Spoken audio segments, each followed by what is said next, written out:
वहीं India voice संवाददाता ने बीजेपी के राज्यसभा सांसद अनिल अग्रवाल से खास बातचीत की। आइए सुनते हैं। घटना को लेकर जिस तरह से लगातार अमित शाह का इस्तीफा मांगा जा, सदन आज भी स्थगित कर दिया लगातार, क्योंकि विपक्ष हावी होता नजर रहा है कि ऐसी घटनाएं बीजेपी सरकार में भी हुई है और बीजेपी की तरफ से ही वो पास दिया गया था। बात करेंगे हमारे साथ राज्यसभा सांसद हैं अनिल अग्रवाल जी। जिस तरह से लगातार विपक्ष हावी हो रहा है, अमित शाह का इस्तीफा मांग रहे हैं, प्रधानमंत्री मोदी पर भी सवाल खड़े, क्या लगता है विपक्ष को ये ऐसी स्थिति में जो हंगामा हुआ?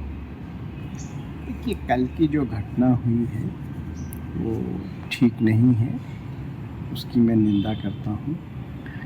लेकिन आज वो लोग माननीय गृह मंत्री जी से इस्तीफा मांग रहे हैं जिनके 4 से 14 के शासन में क्या क्या नहीं हुआ। देश में हर जगह बम फटते थे, कानून व्यवस्था बद से बदतर थी।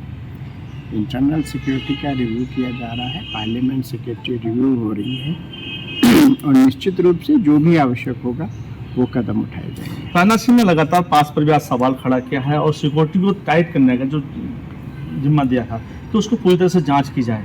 क्या लगता है जो राजनाथ सिंह और जो बीजेपी सांसद पास बनाते हैं उस पर बैन लगाया जाएगा? जो पहले भी वो मीडिया को भी 200 मीटर दूर रखा गया।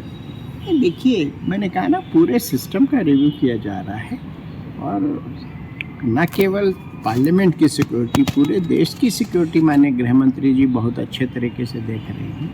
आज हिंदुस्तान के नागरिक अमन चैन से सो रहे हैं और जहाँ भी जो चीज़ें हैं उनको और बेहतर किया जाएगा। ठीक है, और बेहतर किया जाएगा। सर, अन्य पार्टी अब यूपी के अंदर कूदने की तैयारी कर रही है, जहाँ से मोदी लड़ेंगे वहीं से चुनाव लड़ेंगे। क्या लगता है 2024 में सबसे बड़ा जो राज्य है वो उत्तर प्रदेश 80 सीटों में आता है? क्या लगता है कि मोदी को हरा पाएंगे? मुझे लगता है मुंगेरी लाल के सपने वो लोग देख रहे हैं। देखने में, सपने देखने से आदमी को जिंदा रहने में मदद होती है। माननीय मोदी जी आज हिंदुस्तान के नहीं पूरे विश्व के बड़े नेता हैं और उनके नेतृत्व में जिस प्रकार G20 सम्मेलन हुआ, पूरा विश्व उनको आज प्रॉब्लम सॉल्वर के रूप में देखता है।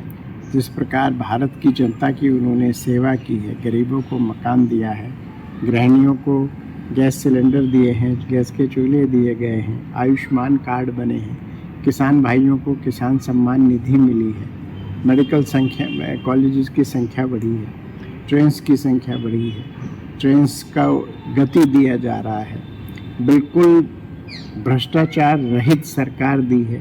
आज सरकार पे किसी भी प्रकार का कोई आरोप नहीं है और 2004 से 14 जब जनता उसकी तुलना करेगी कि वहाँ हर दिन एक नया घोटाला आता था, तो निश्चित रूप से ये गठबंधन है ही नहीं, ये ठगबंधन है।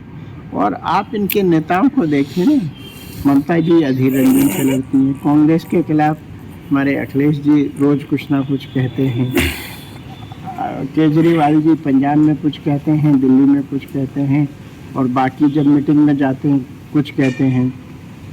इनका आज तक संयोजक तय नहीं हुआ, कौन नेता होगा वो तय नहीं हुआ। सीट शेयरिंग तो बहुत बड़ी बात है, लेकिन हाँ ये जरूर है, ये माननीय मोदी जी के डर से गठबंधन करने की कोशिश कर रहे हैं। लेकिन देश की जनता इस प्रकार के किसी भी गठबंधन को स्वीकार नहीं करेगी। और ये पूर्व में भी 19 में भी हुआ था ना, उत्तर प्रदेश में बहन जी और अखिलेश जी में हुआ था। क्या हुआ? चुनाव खत्म हुआ और गठबंधन समाप्त हो गया।